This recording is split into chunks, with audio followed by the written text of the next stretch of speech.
Hello student, आप लोग कैसे हैं। आशा करते हैं आप लोग अच्छे होंगे। तो स्वागत है आपका अपना यूट्यूब चैनल सक्सेस गेटिव पॉइंट में। आज के इस वीडियो में हम 12वीं कक्षा के पॉलिटिकल साइंस जो कि राजनीतिक विज्ञान है, इससे 5 सब्जेक्टिव क्वेश्चन बताने वाले हैं जो कि आपको बोर्ड एग्जाम के लिए काफ़ी महत्वपूर्ण रहेगा। तो इस वीडियो को शुरू से लास्ट तक देखते रहिए। चैनल पर नए हैं तो प्लीज़ चैनल को सब्सक्राइब कर लीजिए और बेल आइकन को भी दबाइए ताकि आने वाली वीडियो सबसे पहले आप तक पहुँचे। तो शुरू करते हैं, देखते क्वेश्चन। तो क्वेश्चन में कहता है, जो कि बहुत ध्यान दीजिएगा, जितना हम क्वेश्चन बताएंगे वो वीवीआई क्वेश्चन है। आप इन्हें जो है कॉपी में नोट कर लीजिए और उसे याद कर लीजिए। कहता है आसियान के उद्देश्य क्या है। आसियान के उद्देश्य क्या है। तो इसका उत्तर है, कहता है आसियान का उद्देश्य मुख्य रूप से, आसियान का जो उद्देश्य है वो मुख्य रूप से आर्थिक विकास को तेज करना, आर्थिक विकास को तेज करना और उसके माध्यम से सामाजिक और सांस्कृतिक विकास हासिल करना था। ये आसियाना का उद्देश्य था। अनौपचारिक, टकराव रहित और सहयोगात्मक मेलजोल का नया उदाहरण पेश करके आसियान ने काफ़ी यश कमाया है और उसको आसियान शैली भी कहा जाता है। ठीक है, उसे क्या कहता है, आसियान शैली भी कहा जाता है। आसियान के कामकाज में राष्ट्रीय सार्वभौमिकता सम्मान करना बहुत ही महत्वपूर्ण रहा है। यही आसियान का उद्देश्य था। अगला जो क्वेश्चन है बहुत इंपॉर्टेंट है। धर्मनिरपेक्षवाद का क्या अर्थ है। धर्मनिरपेक्षवाद का क्या अर्थ है। इसका उत्तर है, कहता है धर्मनिरपेक्षवाद का अर्थ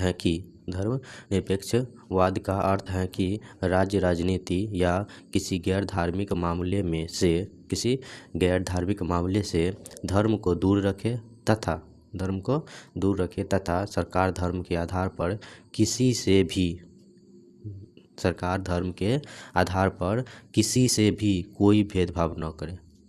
ठीक है, धर्मनिरपेक्षता का अर्थ किसी धर्म का विरोध करना नहीं है, बल्कि सभी को अपने धार्मिक विश्वासों एवं मान्यताओं को पूरी आज़ादी से मानने की छूट है। यही धर्मनिरपेक्षता का अर्थ होता है। अगला जो क्वेश्चन है, कहता है संप्रभुता क्या है। संप्रभुता क्या है, बहुत विवेक क्वेश्चन है।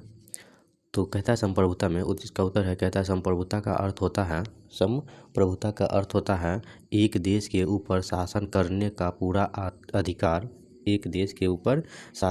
का पूरा अधिकार उसी देश की सरकार के पास होने और सरकार चुनने से लेकर देश को चलाने के सारे निर्णय लेने का पूरा अधिकार उसी देश की सरकार के पास होना और इसमें किसी भी बाहरी तत्व का कोई हस्तक्षेप न होने देना, यही संप्रभुता कहलाती है। तो समझ में आया। कहता है कि सरकार, मतलब जिस देश का जो सरकार है, ठीक है, उसी का सारा चीज़ होना चाहिए। ठीक है, उसका अधिकार होना चाहिए। ठीक है, उसके पास, देश की सरकार के पास होना चाहिए। उसमें किसी भी बाहरी तत्व, मतलब कोई भी बाहर से आने के बाद उस पर हस्तक्षेप न करे। ठीक है, बाहरी तत्व कोई हस्तक्षेप न होने दे, यही संप्रभुता का कहलाता है। अगला जो क्वेश्चन है, कहता है दबाव समूह से आप क्या समझते हैं। विवेक क्वेश्चन है। तो दबाव समूह होता क्या है। तो देखिए, इसका उत्तर है, कहता है समाज में विभिन्न प्रकार के हित समूह होते हैं। समाज में जो है विभिन्न प्रकार के हित समूह होते हैं। ये व्यक्तियों के ऐसे समुदाय या संगठन होते हैं जिनका हित एक समान होता है। उदाहरण के लिए व्यापार समूह, कृषक तथा शिक्षक संघ आदि, ये सब जो है दबाव समूह है। ये हित समूह जब तक हितों की पूर्ति के लिए सरकार पर दबाव बनाते रहते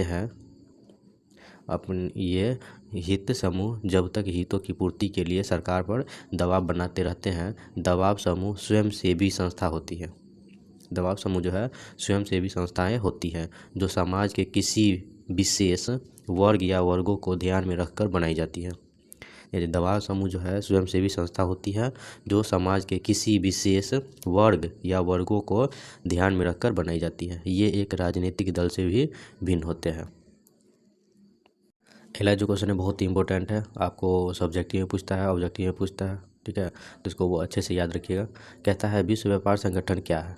विश्व व्यापार संगठन क्या है। तो इसका उत्तर कहता है विश्व व्यापार संगठन, कहता है 1947 में तार जनरल एग्रीमेंट ऑन टैरिफ की रचना हुई थी।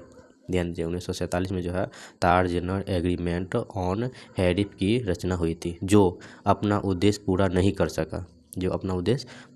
सका। अतः उसकी जगह 1995 में विश्व व्यापार संगठन बना। ध्यान दीजिएगा, ऑब्जेक्टिव क्वेश्चन में आएगा विश्व व्यापार संगठन कब बना, तो 1995 में। ठीक है। उसका हर 2 वर्ष बाद सम्मेलन होता है, उसका जो है हर 2 वर्ष बाद सम्मेलन होता है, जिसमें व्यापार संबंधी मामलों में चर्चा की जाती है, जिसमें जो है व्यापार संबंधित मामलों में चर्चा की जाती है।